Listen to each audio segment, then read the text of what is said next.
I'm Kathryn Dudeck, and I'm the Wildlife Director here at Chattahoochee Nature Center. Officially, I am in charge of overseeing the long-term as well as day-to-day needs of about 75 permanent resident animals that call the Nature Center home, all of which are injured and non-releasable and used for education here. I also oversee and direct the rehabilitation of nearly 650 to sometimes 700 injured birds of prey and reptiles every year that are brought into the Nature Center for care. I think the most enjoyment I get working here, as much as I would love to say releasing animals, it's honestly the challenge of no 2 days ever being the same. There are, of course, chores and tasks that must be done every day, but then you have no idea what animal is going to walk through the door, what treatment it needs, and a lot of what wildlife rehabilitators do is you have to think outside the box for what's best for that particular animal, and what works for one red-shouldered hawk may not work for the next one. So it's a lot of thinking outside the box and getting awfully creative while you're doing it.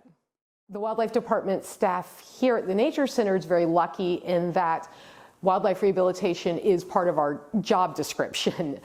However, for the vast majority of rehabbers, they do this from their homes, and rehabbers are responsible for not only the food bills, but the vet bills for the animals in their care. They also have to build all of the caging, indoor, outdoor caging, all of that specific to state and federal regulations for the animals they are licensed to rehabilitate. With birds of prey, on average, we receive over 300 of them a year. That's anywhere from $500 to $1,000 in care for each raptor. And that doesn't include if they need orthopedic surgery or anything like that. Sometimes we have cases with raptors that looks like they were just grazed by a car, some minimal head trauma. We're treating for that. And then when they graduate from our inside isolation cages to one of our smaller outside cages for muscle conditioning, that's when it's obvious that, there's a wing droop at the shoulder, or it's not wanting to bear full weight on that right leg, situations like that. And so in those cases, the animal's brought back inside to ISO, another exam done, continuing medications if necessary.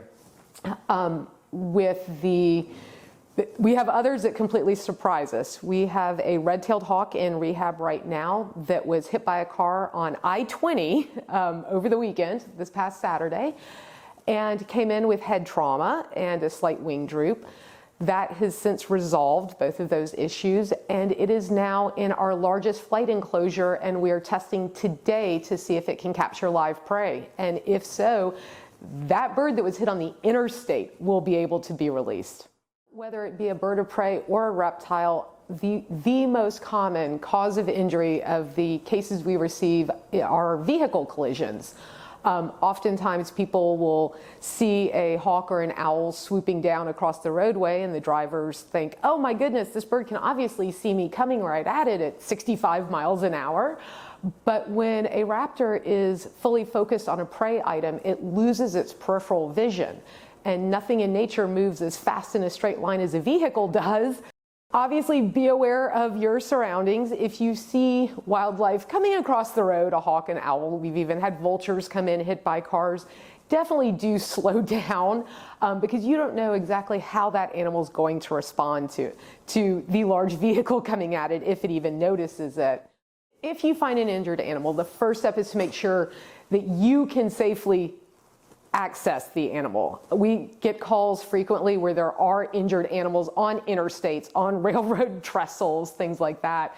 If no one can safely access the animal, you don't want to put yourself in harm's way. Oftentimes we get calls from the general public who think animals are injured when they actually aren't, especially this time of year because it is baby season for birds as well as for rabbits and squirrels. And a lot of what we do is answer the general public's phone calls and emails when they think an animal is in need of rehabilitation. And so we ask several questions to find out whether it actually is or if it's just a youngster that's learning the ways of the world. For instance, people will be mowing tall grass and uncover a rabbit nest. Well, Rabbit nests are lined with mom's fur, and oftentimes the fur goes everywhere when it's mowed over, and they think they have just struck mom with the mower and now they're all these abandoned babies. When in reality, mother rabbits don't sleep with their offspring. They only come once a day and once a night to nurse them, and they hide elsewhere so as not to attract predators to the babies. So we will walk the caller or the emailer through how to cover the nest back up, things to do to monitor whether mom comes back or not. If she doesn't come back, then we direct them to a rehabilitator. If she does come back, no intervention is needed. So a lot of our job is knowing the natural histories and behaviors of the wildlife in our area to determine whether it needs care or not. Definitely try and track down a rehabilitator who is licensed for the type of animal you have. And we're more than happy to help you locate one of those rehabbers, or you can use a very handy website and phone app called Animal Help Now. If you're using the phone app, it uses your GPS.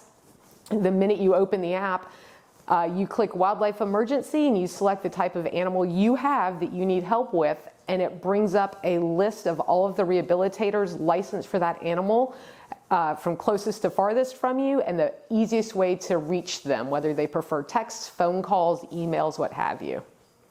Monetary donations are always gladly and happily accepted.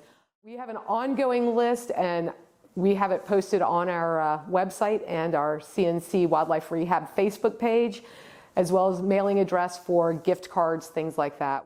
Here in the Wildlife Department, we are open Monday through Saturday from 10 to 4 and Sunday from 12 to 4 for general public to drop off injured birds of prey, reptiles, and amphibians.